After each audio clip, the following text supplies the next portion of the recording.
बिस्मिल्लाहिर्रहमानिर्रहीम। मेरे काश्तकार भाइयों, मैं हूं आपका मेजबान प्रोफेसर राणा नेमत। मैं आज आपको बैंगन की बीमारियों के बारे में और सुंडियों का मुकम्मल हल बताऊंगा।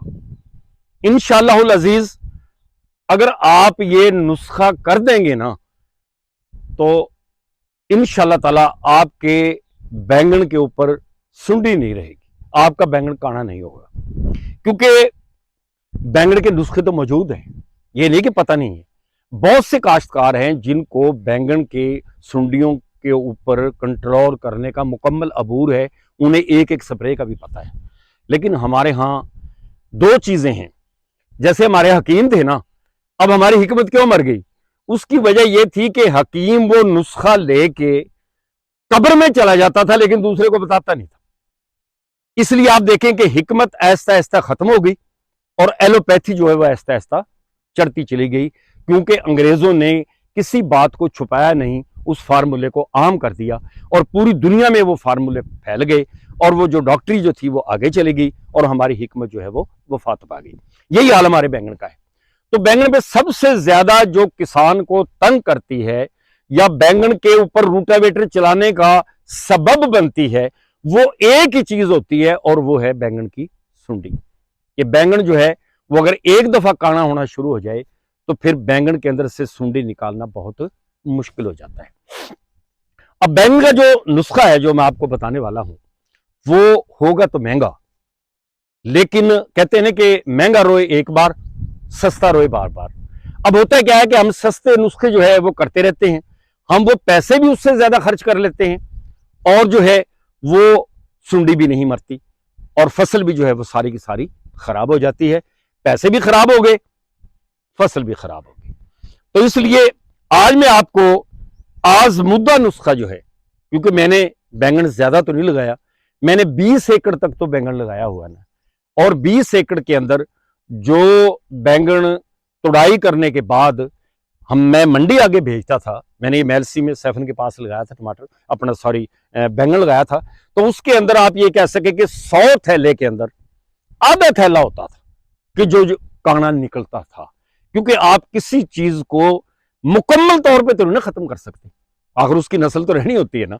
लेकिन यह था कि अल्लाह ताला का शुक्र है आखिर दम तक जो है वो सुंडी नहीं आई। ये भी आप देखें, मेरे ये 2.5 एकड़ है जो बैंगन मैंने ये अगेता लगाया था। अब तो ये आप ये कह सकते हैं कि बिल्कुल इसका अखीरा आ गया है, क्योंकि रेट भी दरमियान के अंदर कम था, तो इसलिए अब ये सामने है। लेकिन अब भी अल्लाह ताला का शुक्र है कि बैंगन के अंदर अब भी सुंडी नहीं है, कोई बीमारी नहीं है सिवाय रेट कम होने की बीमारी के, और इसके अंदर कोई बीमारी नहीं। तो अब मैं आता हूं, आप ये सोच रहे होंगे कि भाई आपने बात लंबी कर दी, आपकी जो है वो तजस्सुस बढ़ रहा होगा कि भाई वो नुस्खा तो हमें बताएं ना, कि यही ना हो कि आप भी वो नुस्खा ना बताएं जिस तरह बाकी लोग जो है चुप कर जाते हैं। तो अब आप इसको गौर से जो है वो कागज पेंसिल ले लें और आप जो है इसको लिखते जाएं कि सबसे पहले आपने ट्राइएजोफास लेनी है। ट्राइएजोफास आपने अच्छी कंपनी की लेनी है, एफएमसी की ले लें या आप जो है कोई और अच्छी कंपनी की ले लें। तो आपने ट्राइएजोफास जो है, ये मैं आपको एक टैंकी का नुस्खा बता रहा हूं जो 20 लीटर की होती है टैंकी, वो आपने इसके अंदर डालनी है 125 सीसी ट्राइएजोफास। दूसरी जो दवाई आपने खरीदनी है वो लेनी है कोराजन। कोराजन आपने एक टैंकी के अंदर सिर्फ जो है वो 10 सीसी डालनी है। 125 जो है मैंने आपको बताई ट्राइएजोफास, और 10 जो है सीसी सिर्फ जो है वो आपने डालनी है कोराजन। इसके बाद आपने दवाई लेनी है एबामेक्टिन। एबामेक्टिन आपने एक दवाई क्योर के नाम से आ रही है, वो तकरीबन 1900 या 2000 रुपए का लीटर है, वो आपने लेना है। या और अच्छी एबामेक्टिन आप जिसको अच्छा समझते हो वो आप लेने, मैंने कौन सा भाई कंपनी वाले से पैसे लिए हुए, तो आपको जो अच्छा लगता है तो वो आपने डालनी है एक टैंकी के अंदर 100 सीसी। अब इसका एबामेक्टिन का फायदा ये होता है कि ये आपकी जो थ्रिप्स है उसको भी कंट्रोल करती है, इसके अलावा सुंडी को भी ये मामून होती है कंट्रोल करने के अंदर। इसके अलावा आपकी माइट जो है, माइट को भी ये रोकती है और आपकी फसल जो होती है वो हरी भरी हो जाती है। ये किसका काम है? एबामेक्टिन का। ये आपने डालनी है 100 सीसी एक टैंकी में। इसके अलावा आपने लेनी है एफएमसी की एडवांटेज। अब एडवांटेज जो है वो आपने डालनी है 125 सीसी आपने डालनी है एक टैंकी के अंदर। तो एडवांटेज जो है वो इसका परवाना भी कंट्रोल करती है, और इसके अलावा जो है जो छोटी इसका जो बच्चा होता है सुंडी का, उसको भी ये कंट्रोल करती है। इसके बाद आपने ल्यूफोरान लेनी है, यानी मैच वाला जहर। मैच महंगा पड़ता है, अगर मैच ले सकते हो तो फिर तो क्या बात है, लेकिन अगर आप अच्छी कंपनी की जो है वो ल्यूफोरान ले लें। और ल्यूफोरान आपने डालनी है सिर्फ 50 सीसी एक टैंकी के अंदर, ठीक है। इसके बाद आपने असीटामेप्रिड। अब जब असीटामेप्रिड आपने जो मिलाना है वो 250 ग्राम आपने 5 टैंकियों के अंदर मिलाना है, यानी 50 जो है ग्राम एक टैंकी के अंदर आपने असीटामेप्रिड मिलाना है। जिस दफा आप असीटामेप्रिड मिलाएंगे ना, तो उस स्प्रे के अंदर आप एडवांटेज को ना मिलाएं, यानी एक दफा आपने असीटामेप्रिड मिला लेना है और एक दफा जो है आपने एडवांटेज मिला लेना है, और बाकी जो नुस्खा है आपने जो है वो वही रखना है जो मैंने आपको ये बताया है। तो ये आप नुस्खा जो है वो एक दफा बैठ के करवा दें, और ये रोज नहीं आपने करें कि कहते हैं अगले दिन करना है, फिर अगले दिन करना है, फिर अगले दिन करना, ऐसे नहीं करना। आपने आज किया है ना, मिसाल के तौर पे दरमियान में 2 दिन आपने वक्फा देना है।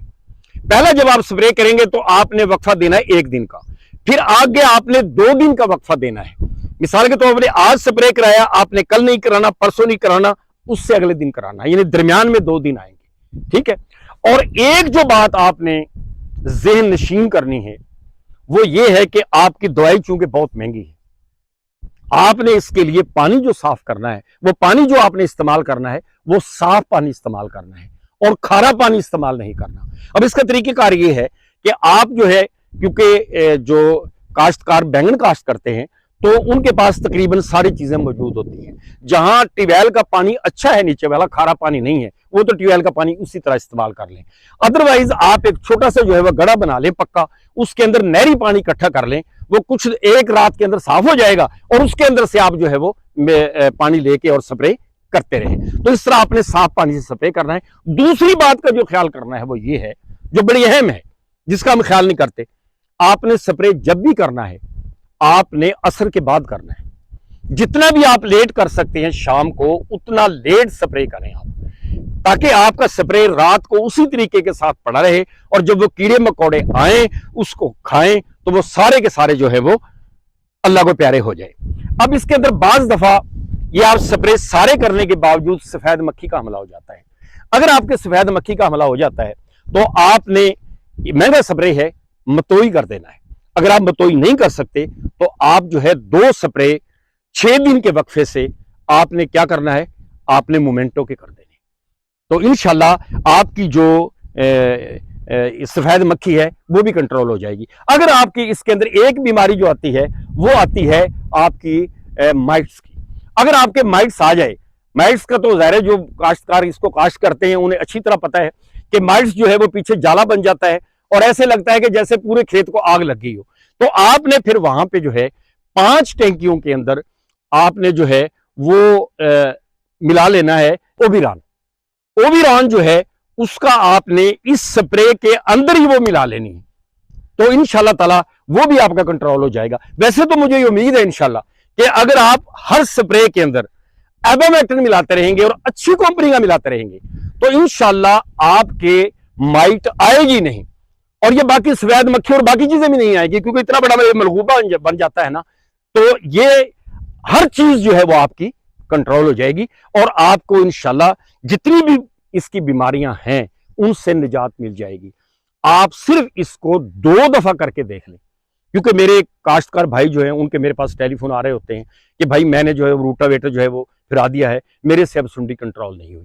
अगर सुंडी आ जाए, एक और बात आप ज़हन नशीन रखें, जितने आपके काने टमाटर हैं जहां पे कीड़ा लगा हुआ है, आपने फौरी तौर पे उन तमाम को जो है, चाहे वो छोटे हों चाहे बड़े हों, तमाम के तमाम की चुनाई करा के एक गड़ा खोद के उसके अंदर उनको दफन कर देना है, क्योंकि उसके अंदर से उसकी हैचरी बन जाएगी अगर बाहर पड़े रहे। हम यूं करते हैं कि वो टमाटर तुड़ाए और खेड़ियों में डाल दिए। ओ भाई, खेड़ियों पे डाल दिए तो आपने सारे अंडे बच्चे तो वहीं पे डाल दिए, वो वहां से उठेंगे फिर दोबारा चले जाएंगे। तो उनको भाई एक उसके अंदर जो है ना शापर के अंदर डलवा के, उसका तरीका ये है कि आप जो शापर के हिसाब से या दिहाड़ी के हिसाब से औरतों को पैसे देते हैं या मजदूरों को पैसे देते हैं, तो आप उनको कहें कि भाई उसी हिसाब से हम आपको पैसे देंगे, आप उसी तरीके के साथ जिस तरह अच्छे बैंगन तोड़ते हैं ना, उसी तरह ये बैंगन तोड़ के हमें दें। आप उनको ये गड्ढा खोदें, उसके अंदर दफन कर दें, फिर इंशाल्लाह उसके ऊपर स्प्रे करने के बाद दोबारा आप ये इसमें खाद क्या डालनी है, इसके अंदर बाकी जड़ की बीमारियां कौन सी आनी है, वो इंशाल्लाह मैं आपको अगली वीडियो के अंदर बताऊंगा, क्योंकि अभी ये वीडियो लंबी हो जाएगी। तो मैं इंशाल्लाह मैं उम्मीद करता हूं कि मेरे जितने किसान भाई हैं, भाई मैंने अपनी, आप ये कह सकते हैं कि पहली दफा मैंने जब, तो ये 1990 के अंदर मैंने बैंगन लगाए थे, तो अब ये 1990 से आज तक 35 साल का मेरा ये तजर्बा है कि इंशाल्लाह अगर आप इसके ऊपर अमल करेंगे ना, ये मैंने आपको बता दिया है भाई, हूबहू वो चीज बता दी है मैंने जो आपको कोई भी नहीं बताएगा। आप चाहे उसे 1 लाख रुपए दें तब भी बैंगन का जो काश्तकार है आपको नहीं बताएगा, क्योंकि उसके ज़हन में होता है अगर मैंने इसको बता दिया, इसका बैंगन भी मंडी में जाएगा, मेरा भी जाएगा, कल ये जनाब मेरे आगे फड़े मार रहा होगा, भाई मैं उस्ताद हूं भाई, तो इसलिए वो बताते ही नहीं है ताकि हमारी मोनोपोली इसके ऊपर रहे। तो भाई मैंने आपको ये पूरा नुस्खा बता दिया है, आप इसको इस्तेमाल करके देख ले, इंशाल्लाह ताला आप दुआएं देंगे। तो इस तरह मेरा किसान भाई जो पहले ही बहुत ज्यादा मुश्किलात के अंदर जो है वो उसका शिकार है, तो इंशाल्लाह ताला उस मुश्किल से ये निकल के आगे चल के अल्लाह ताला करम करेगा, इसको उम्मीद है रेट भी बन जाएगा, तो ये इस तरह इंशाल्लाह आपको अच्छे पैसे जो है ये दे सकता है। तो मेरे किसान भाइयों, अगर आपको मेरी ये बातें पसंद आई हों तो आप चैनल को सब्सक्राइब भी कर दें और शेयर भी कर दें, ताकि मेरे जो दूसरे काश्तकार भाई हैं उन तक भी ये बातें पहुंच जाएं। मेरे तमाम किसान भाइयों को बहुत बहुत शुक्रिया।